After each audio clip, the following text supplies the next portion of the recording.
Hello class, my name is Fernando Salas.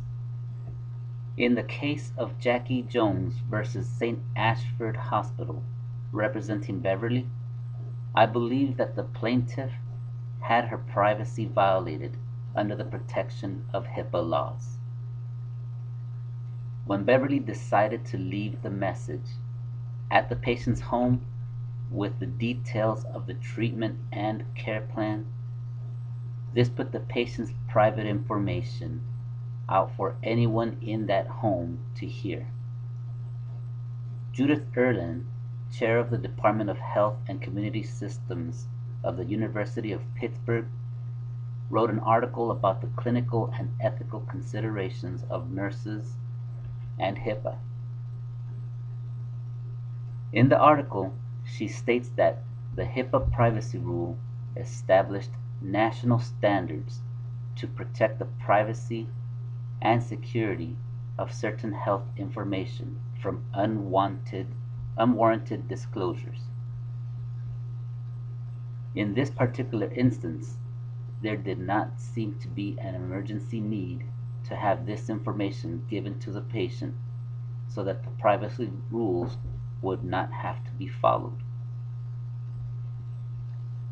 Though it may not have been the intent of the message left to cause a violation in privacy, it was unsecured disclosure of the patient's information. Dan Bustillos, author of our book, Understanding Healthcare Ethics and Medical Law, states that the right to privacy reflects an individual's legal right to control access to private information and the right to exclude others from intervening in personal decision making. Once an institution or person is entrusted with otherwise private information or access, the duty of confidentiality restricts the disclosure of that information without permission or strictly defined necessity.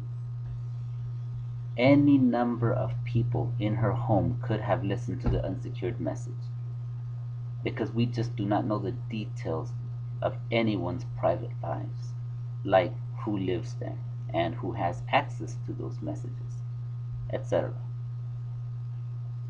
Additionally, the level of detail in the message was also part of the problem. There are many methods in which communication can be left without disclosing sensitive or private information. For example, hello, Miss Beverly. This is St. Ashford Hospital. Please call us back at office number, etc. Judith Erlin states that disclosed information by the patient places a burden on the healthcare provider and underscores the provider's professional responsibility and accountability to maintain confidentiality. Unfortunately, I have seen many people get into trouble or even lose their jobs because of HIPAA violations. I would encourage the training at St. Ashford Hospital to improve for their employees concerning HIPAA. Maybe something to include would be the details on circumstances such as this as to what constitutes a privacy violation.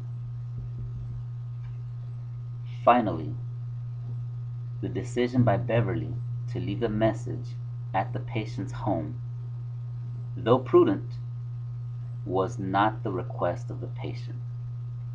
This was more of an issue of respecting the patient's request.